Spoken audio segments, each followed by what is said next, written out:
up? Welcome. You know what it is. You know what's good. It's your boy Vanik, aka Big V. J-Land all day. 30 Gs. We represent the culture. Get around it or forget about it. With me, as always, is my close friend, collaborator, and co-host, Black Falcon, Cody Jack, Jimmy the Jedi, whatever you want to call him. Say what up to the people, my brother. What up to the people? Alright, so we've got a short podcast today. We just want to talk about a few things just because it's been a while since we've caught up and talked about some stuff. So, Cody, tell them what we have up first. Alright, so the first thing is we're going to get into the 30G's Lucky 7 event, and I wasn't at that event, you were at that event. I was at that event. And were you performing at that event? No, I was judging that event. Judging, so would this be your first time judging? In a official capacity, yeah. So... Because Vanik's always judging, sitting on the sidelines, judging. So just keep that in mind if you're at an event, he's judging you.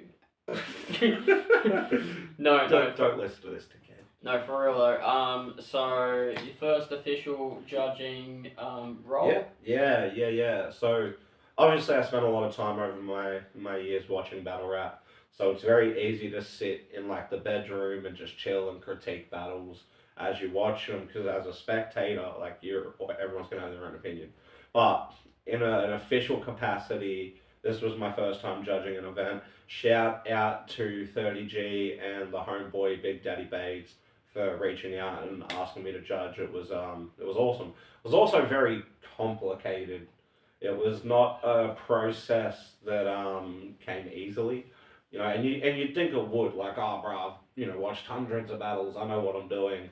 But when you're there in the moment and you're trying to focus on what's being said, it can be overwhelming. Yeah. Like we get given a scorecard and we get given categories and we can score 1 to 3 in each category. Then you get 2 bonus points that you can assign to any one of the 2 rappers throughout the 3 rounds. So, everyone's working off the same criteria. Yeah.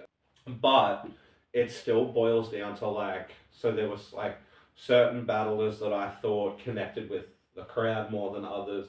So I would put points this way, or I thought, this person had, a funnier setup, so I went this way.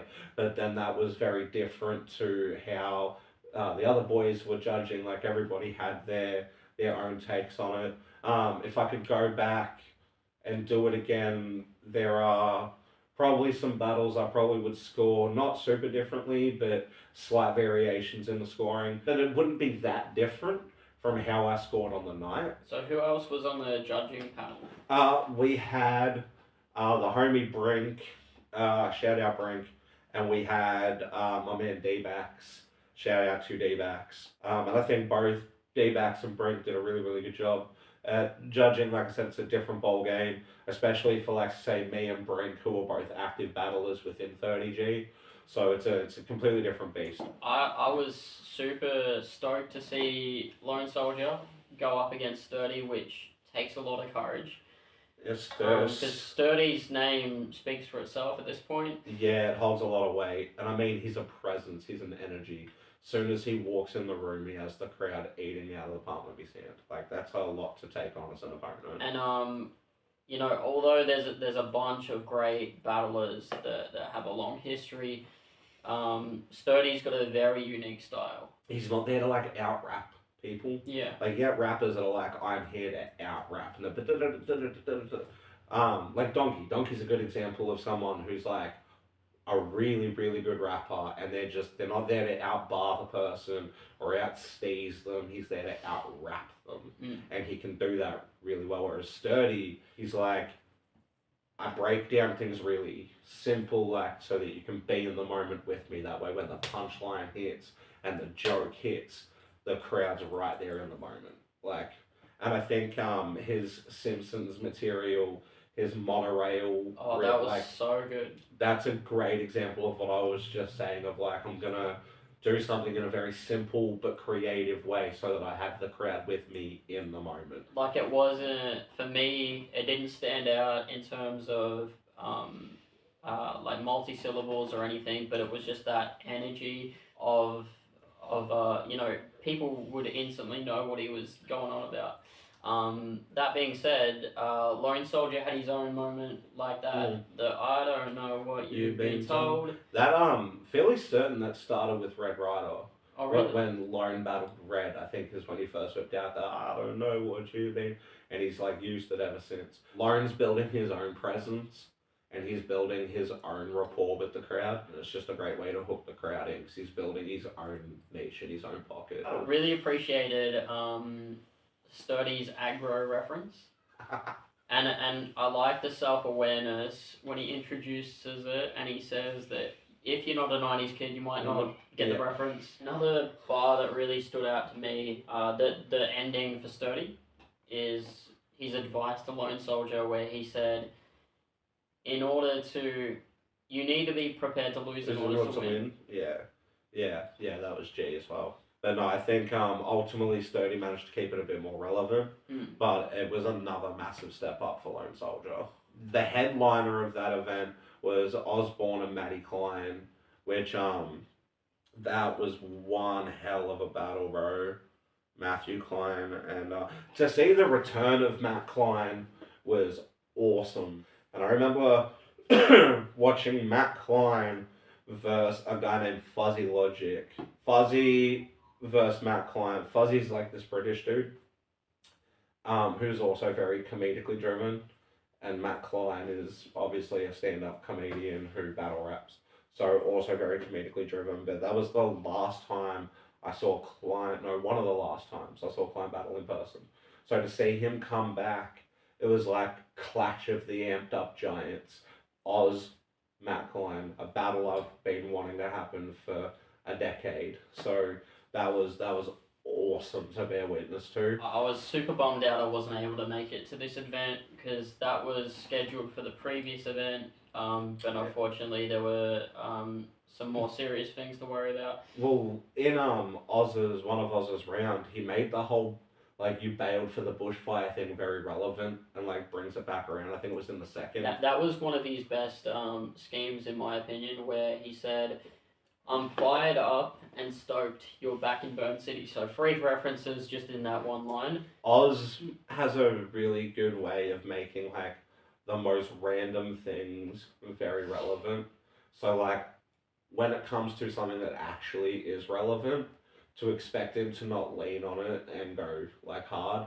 So even though the bushfire thing like sucked and we're very thankful that Matt and his family are okay, like I knew Oz was gonna go in on that. But at that same time, Matty Klein had a point at that bar where he's like, your bars ooze filler, like you're giving every line a cream pie or whatever it was. That was funny. He also said earlier in the battle, how do you say 156 words and only 2 of them rhyme? Then Oz comes out with that spot on Matt Klein impression. Like, it wasn't just like Oz talking from like, Kleiny's perspective. He put the voice on and nailed it. There was another bar that I thought was funny where Matt Klein said, you might be smarter than a fifth grader, but you're not smarter than a sixth. I also like the Luigi Mario like sibling rivalry setup, but one of my favorites from Oz was when he was like calling Matt old, and he was like late Cretaceous carbon dating, like that whole. I was like, oh, bro, that's genius. I wonder how because the whole fire scheme, Burn City scheme, was fire, but no pun intended there. But I wonder how the battle would have went if it was done that first time around. If Matt Klein would have taken the win even harder, or if it would have been a bit different there. I mean, it's interesting to think about the what ifs, but ultimately the result of what we got was worth the wait. But then Sturdy gets called out in one of the rounds. Matt Klein says Sturdy is personally putting free DoorDash drivers kids through university. And one of those kids fucking goes to culinary school in Germany or whatever it was. That was gay, bro. I thought that was really funny, but Also, kind of like calling out someone who you're not battling in that moment. Well, I mean, I've done it. Like, I think it works as a quick yeah, quick thing, which he did in this instance. if you're off like doing something quick off the cuff, like when I battled Marty, I had the your lines are as predictable as saying as rice spewing rice instead of making like a whole massive, like making it a big chunk of my round because then you go from taking a quick little stab at somebody to like completely shifting the focus from I'm battling you to now I'm for no reason battling this person. Also, there was a La Porchetta reference in there, which I thought was funny because it's like riffing. It's like Australian specific, but also riffing on that Italian stereotype. So from that night, there was also the Red battle. Who did he battle again? Red versus Seth. This one surprised me because wasn't familiar with Seth, but I thought, it was super close. But if I were to judge it, I would have just given the win to Seth. I think though with his slip ups, they were minor and they to me watching it blended in with his flow because his flow wasn't super flowy. If that makes sense. Because the structure is completely different to writing a song, whereas Red comes across as a songwriter to me. Which is funny because he's like absolutely not. Yeah, Red, get on that shit. In the first round of Red, that's where I don't know what it was like in real life, but on the video, Kryptonite's reactions for that first round of Red were just gold. The way that Matt Klein introduces himself with, if you don't get a reaction from this cunt, you know you fucked up. Shout out our boy Kryptonite. Spitting facts. The Marlon name flips, like he had the Marlon Wayans material, then he had all the Nemo material, like that was that, and because I hadn't heard any of Red's material leading up to the battle, usually he runs bars past me. But because I was judging, I opted out to not hear any of it prior. So when he dropped those bars and I heard all that Marlon Wayans and Nemo material, I was like. But then Seth flips it and says that you look like a meth smoking Seth Rogen. Which is hilarious because I've been telling Red for years he looks like Seth Rogen, and Seth comes out and says you look like a meth smoking Seth Rogen. I was like, ah. Yeah, that was funny. Also, like the way they threw my name in and they went back and forth, where like Seth was like fuck you and fuck Vanik. And then Red comes back with, did you just say you want to fuck me and Vanik? Seth's second round where he ends with the whole Lightning McQueen, Incredibles, Sonic Knuckles. I thought that was really good. Alright, so what are we doing next? Breaking Bread, Elevation, Breaking Bread, Ascension, massive 2 days, back to back. I headlined day one with my homie Jamie Taylor. Day two, we had Disaster versus Dundee. Disaster from the US. We had Dundee. Absolute Australian legend. Great 2-day event, man. Absolutely solid 2-day event. So first off, my battle's not out yet, but I will be sharing that shit around and probably will be out by the time this drops. But yeah, I battled Jamie Taylor. A rematch 10 years in the making. The last time I battled Jamie was for Amped Up. The footage never got released. So that battle was never seen. I did win that battle. I feel like this time around I came back just as strong, if not stronger. I'm much more evolved as an artist and a writer, so is Jamie. And it was just a hell of a battle, man. I dropped a couple of bars, got some mixed reactions. I pissed a couple people off, so, I was happy. But yeah, no, my battle with Jamie was crazy. He did amazing. I feel like I did amazing. Shout out to everybody that was there. Shout out to Jamie Taylor. Moving on to Ascension, Disaster versus Dundee. That was crazy to watch. Just the level of the level of skill involved in both of their rounds. It was weird to see Dundee trip up and stumble a little bit. It kind of caught me off guard because of how tight the rest of the performance was. Yeah, straight up. It's and that's the thing. Like I've seen Dundee battle in person before. I remember ironically the first time I battled Jamie with Amped Up, Dundee headlined that event against UK rapper Harry Baker. in the crowd, you watch the Harry Baker Dundee video, and in the front row, right in the front, is a very young Big Daddy Bates. Oh wow. Yeah. And I've seen Dunner's battle. To see him stumble in any capacity was a bit of a culture shock, I think. It was like, because we sort of know what to expect when we get a Dunner's battle. So to see him slip up was, he didn't fuck up. He recovered well each time, and he still came back swinging. Except for, I think was it the third round where he was just like, oh, fuck it, time.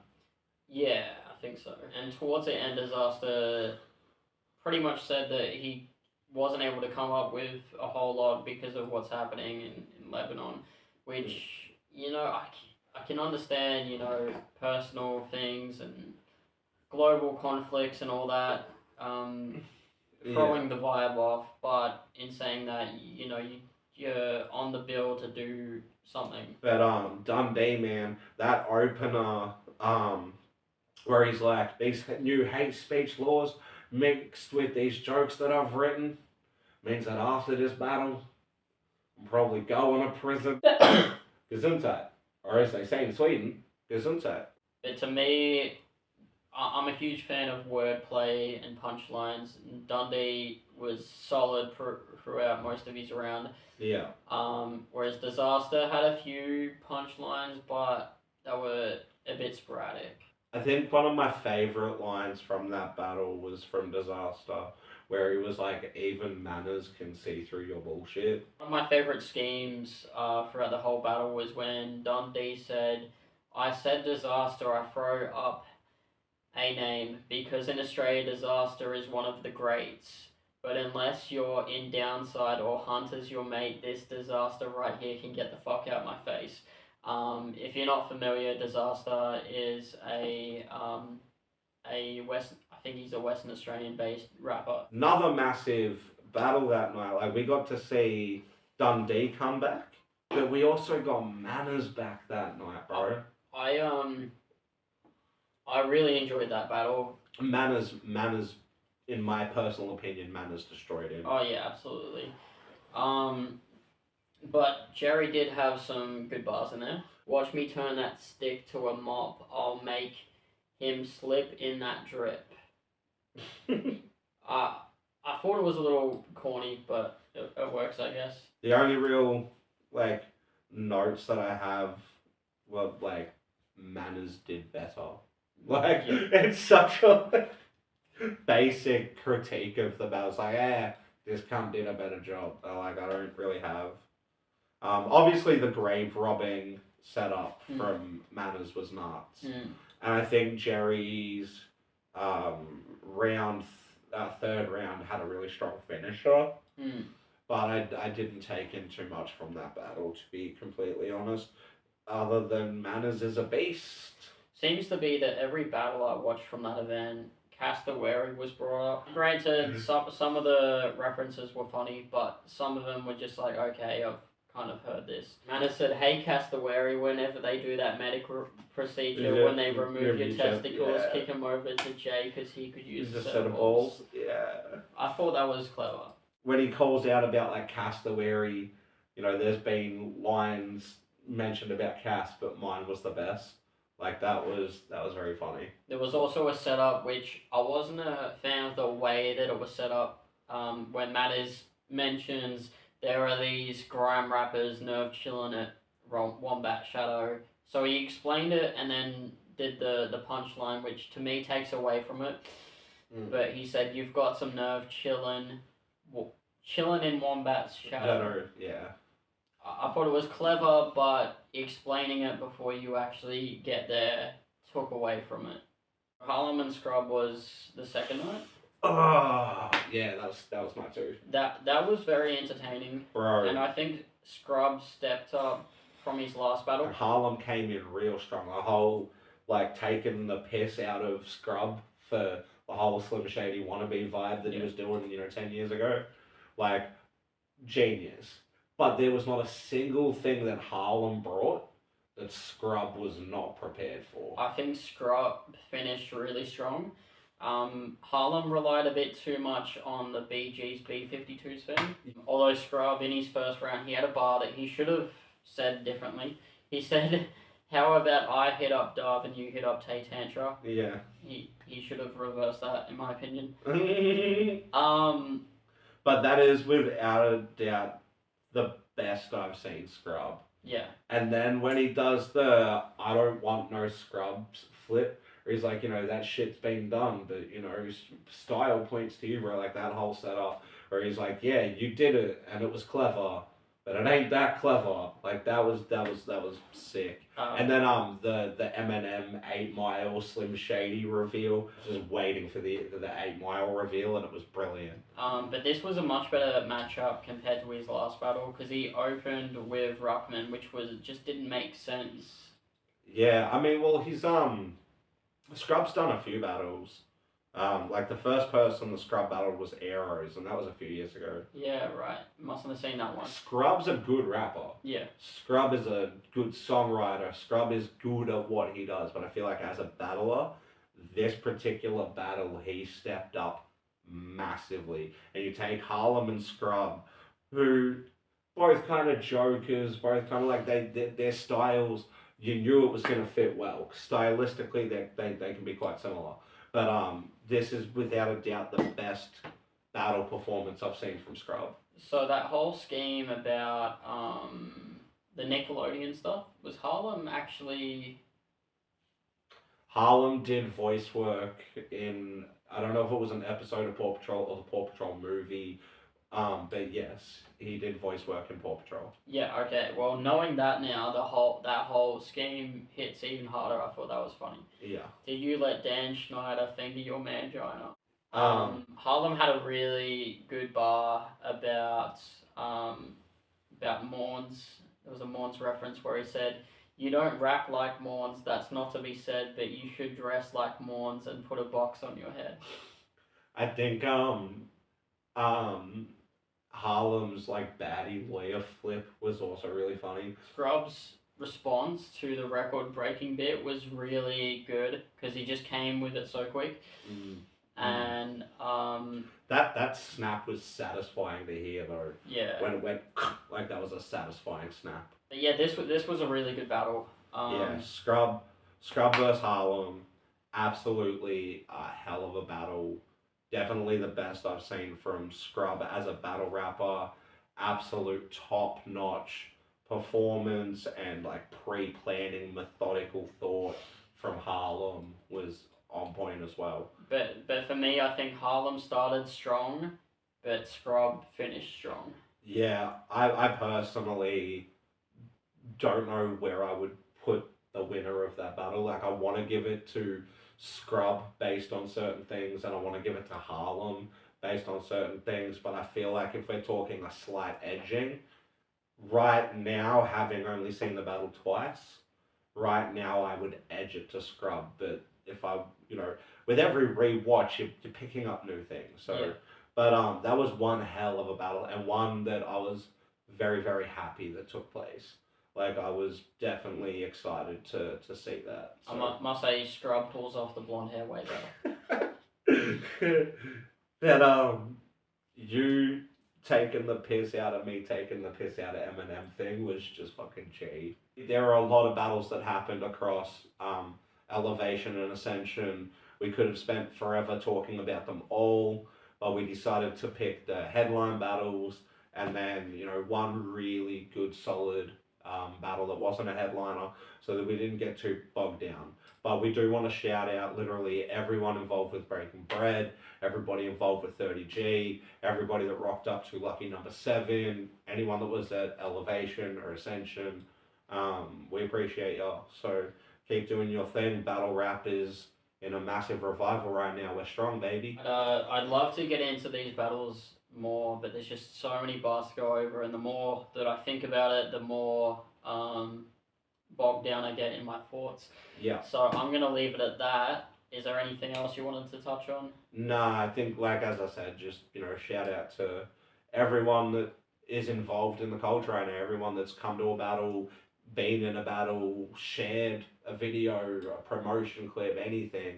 bought a ticket, a piece of merch. Shout outs to you people. I wanted to get into, on the 30G note, the 30G theme song competition. 30G, 30G, 30G, who the fuck are we? 30G, 30G, 30G, and we represent the culture. Yeah. 30G anthem. So we didn't win, but we got did not really, win. really, really close. We Missed it by that much. by that much. Yeah, actually, I bumped into Louis on the weekend, and Shout out our boy Louis Jr. he Absolute he mixed the beast. track for us and did a killer job with it.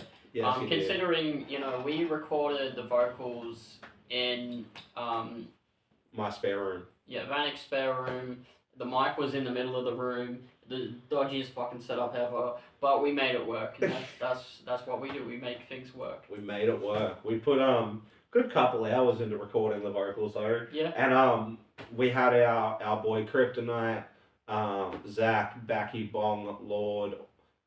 We had him, in the crib with us doing live ad libs and stuff. It was song aside, just the recording process, as primitive as it It was super fun. it was great fun. I felt like all the stars kind of aligned at that moment because we had planned for Kryptonite to get on the podcast before the competition was even a thing.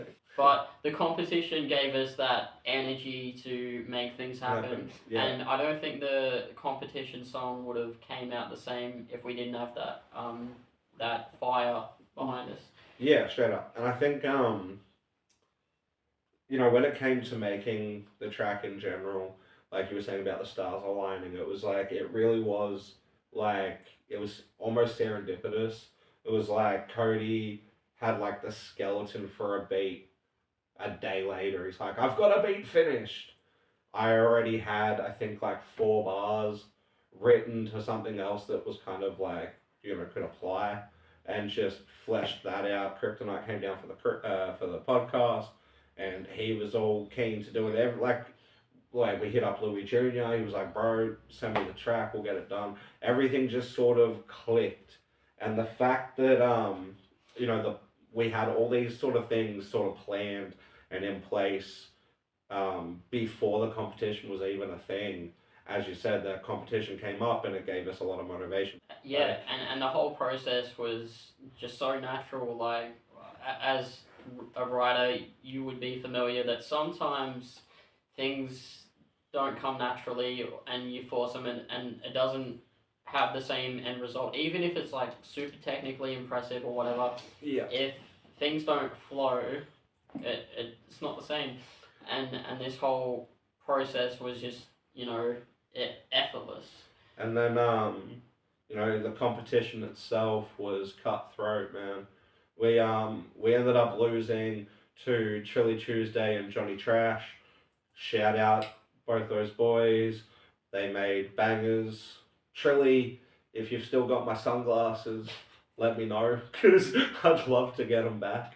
Because in the whole process, we were like, okay, we're not gonna get more than 100 votes, and I made we were doing a 2:30 live stream, and someone in the comments said, shave your eyebrows, drink hot sauce or whatever. We're like, okay, let's use that. We'll riff on that. We'll riff on that and say, okay, if we get 150 votes, we'll do this. Just taking the piss. We didn't think we were going to get 150 votes, and then we got 150 votes, and then the next day was 250. Yeah, and I think we lost on, what was it? It was like, it would have been 20 points max. we were on like 280 something votes. Yeah. Yeah. Yeah, it was super, super close, but all of us got, including Trilly, got more votes than he expected as well. We may not have won the contest all up, but we also didn't lose. I lost my motherfucking eyebrows, cuz. Mostly we were committed to having a good time. Yeah, it was, all just a bit of fun. But we also didn't lose. Our track is now the outro track for 30G videos, and Trilly and Johnny Trash have that intro track slot because that was the competition. But it was like very close and very cutthroat. and 30G were like, well, fuck it. The people want this track, but an equal amount of people want this track. So they chucked Chili's on the intro, they chucked ours on the outro, and whether we won or not, I don't feel like we lost. Yeah. And we're just both honoured and touched to be officially part of the 30G history in such a big way, and be part of that legacy in such a big way. And that was a mentality going into the competition. Just make a banger track. Either way, we win because we've made a banger track, and that's exactly what we did. But yeah, let's get on to the next segment. Segment shift 1, 2, 3. All right, so top tens. Top 10, top 10, top 10. Oh, The tens of the toppity tip top to tens. They have 2 lists, one for me, one for roll time. Cody Has is 0 lists. I'm listless. he's listless, So unprepared motherfucker. okay, so top 10 rappers. How are we defining the top 10 rappers? Is it my personal favorite? Is it what I think based on impact, skill, blah Okay. blah blah? Lyrics, style, impact, like those were the big ones, and then like my personal perspectives, but let's go lyric, style, impact. Okay, lyric, style, impact. So this is going to be a very American-centric list, just because of the impact of American culture. I mean, it's hip hop, man. So our biggest rappers here in Australia. Hilltop Woods, Bliss and SO, 360, Cursor, those Vanik. are, yeah, I was joking. they're some of the bigger names here in Australia. Outside of those names, well, I don't think we count Iggy Azalea, to be honest. And these Australian artists that I mentioned, as great as they are, as many accolades as they have, they don't transcend American rappers. So this list will be very American centric. So apologies for anyone offended. Got to put Ice Cube in there, because Ice Cube basically was the lyrical brains behind NWA in collaboration with the DOC MC Ren. But also his solo career was really solid as well. So I've got to put Ice Cube in there. Ice-T. So we're on the Ice train. Sorry if you don't know Ice, you're not in this list. He's another one of these artists who transcends genres. Yeah. Ice-T's got a band called Body Count, and they do heavy metal, rap, fusion stuff, which is super dope. Of course, we've got to mention Tupac. For me, Tupac was an overall artist. He wasn't just a rapper. He did music, but he also did film.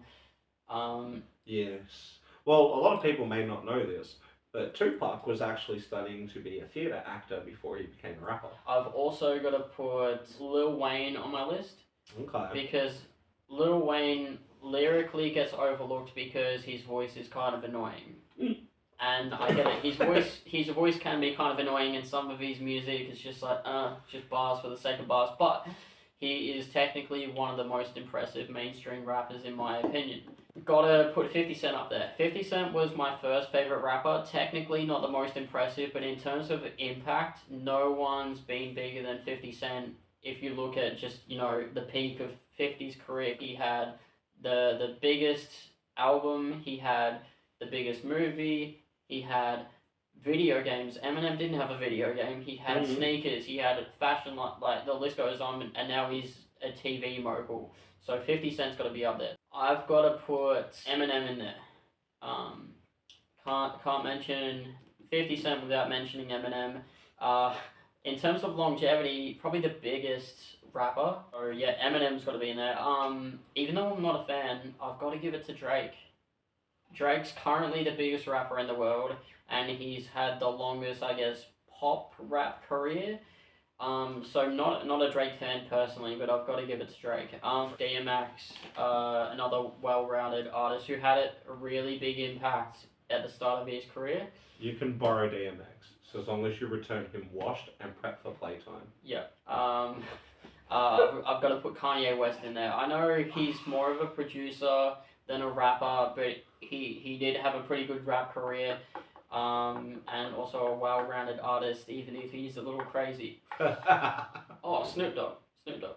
Snoop Dogg. So Snoop Dogg, I would put in a similar category to 50 Cent. Not the most technically impressive rapper out there, but he's got a very distinct style, and he transcends hip hop. His impact goes into weed culture, it goes into movies, it goes into cooking. But that's my top 10 in terms of overall impact and technical abilities ish. My top 10 of all time list, not that different from yours. You know, obviously there are some on there that I won't have, like Wayne and Kanye. But anyway, so my top 10 list. I got in number one, I got Rakim, because Rakim helped popularize the multi-syllable style of rhyming.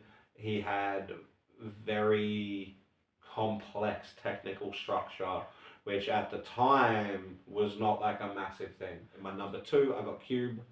You know, I don't have to touch too much on some of these people, as you already have. In my number three slot, I have Royce 5'9".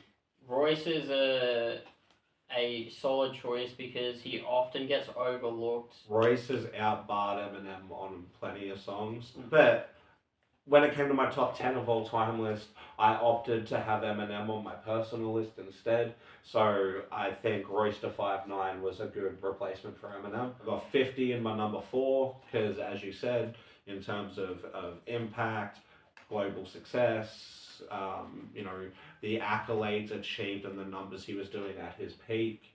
And, you know, a lot of people, I don't know if the average mainstream rap fan realizes how long 50's been around for.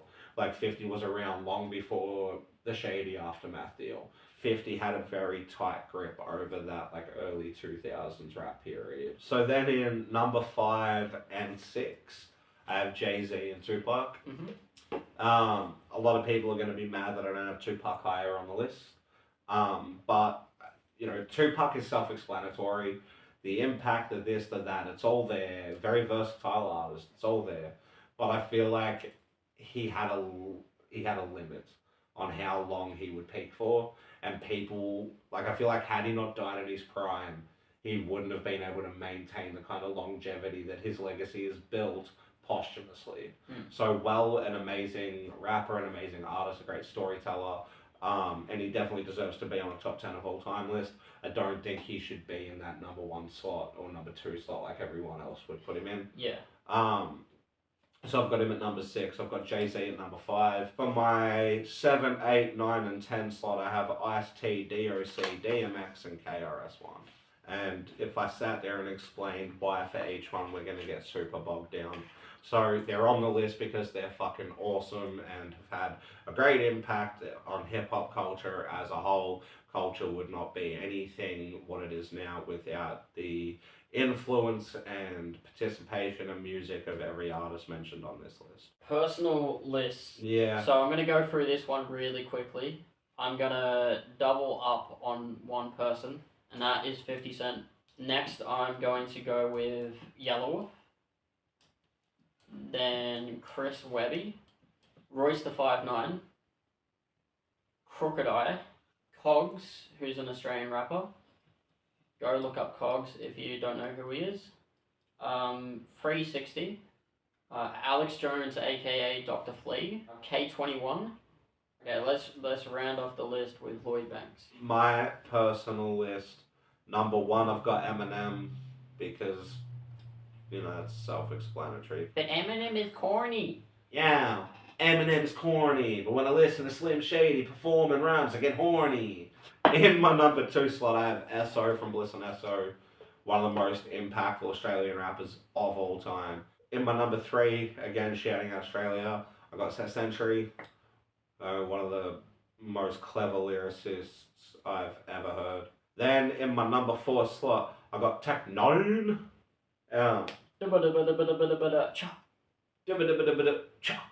Directly after Tech 9, we got Hopsin. Not current Hopsin, but definitely Funk Volume era Hopsin. When he first started Underground Prodigy, I listened to a fuck ton of hop back in the day, so definitely gotta have hop.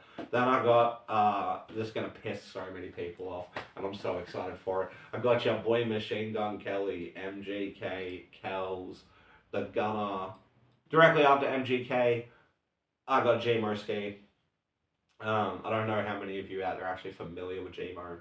Horrorcore rapper, shock rapper, he was signed to Twisted for a while. Absolute machine. But then in number 8, I have another Australian rapper, goes by the name of Complete, absolute beast. This is probably the most interesting of all the names on my list, for my personal list. There's a rapper named Brains McLeod who takes the 9 slot on my list. I will give just a very brief breakdown on Brains McLeod. Brains McLeod is Scottish and was part of a duo called Syllable and Brains. Back in the early 2000s, the boys entered a competition in an attempt to find the next Eminem, and because they rapped in Scottish accents, they were told that they'll never go anywhere. It was ridiculous, and they were called the Proclaimers of Rap. So they went home, and for the next year or so, they started making up backstories, perfecting American accents, developing personalities, and then they returned with a lie, pretending to be Americans in Europe, trying to break into the rap scene, which they did. They got relatively big. They supported people like Swollen Members and D12, and eventually, between the lies and the fames and it just came crashing down for them, and they eventually revealed themselves to be Scottish, and the whole thing was a hoax. One of the greatest fucking stories of all time when it comes to rap and hip hop. There is a documentary about them called The Great Hip Hop Hoax. There is a new movie coming out about them as well. Brains McLeod was one half of Syllable and Brains. I think Brains was the better rapper, personally. In number 10, you uncultured, I can't think of a British rapper, bitch, I have Lunacy. The man Luna is hilarious. He's very first song I ever heard by Luna. The opening line is, "There's no one I'd consider as my equal. Find me on Twitter starting a race war against white people." So yeah, that's my top 10 personal list. Eminem, S.O. Seth, Tech 9, Hopson, MGK, J-Mo Ski Complete, Brains McLeod, and Lunacy. We have people from Scotland, we've got people from America, we've got people from England, we've got people from Australia. It's a very well-rounded list. Top 10 list, fucking headache, because there's just so many ways to go about it. Right? Requires too much thinking. Requires 2 lists. It requires 2 lists. 2 lists for one top 10 list. Like, how do you map that one out?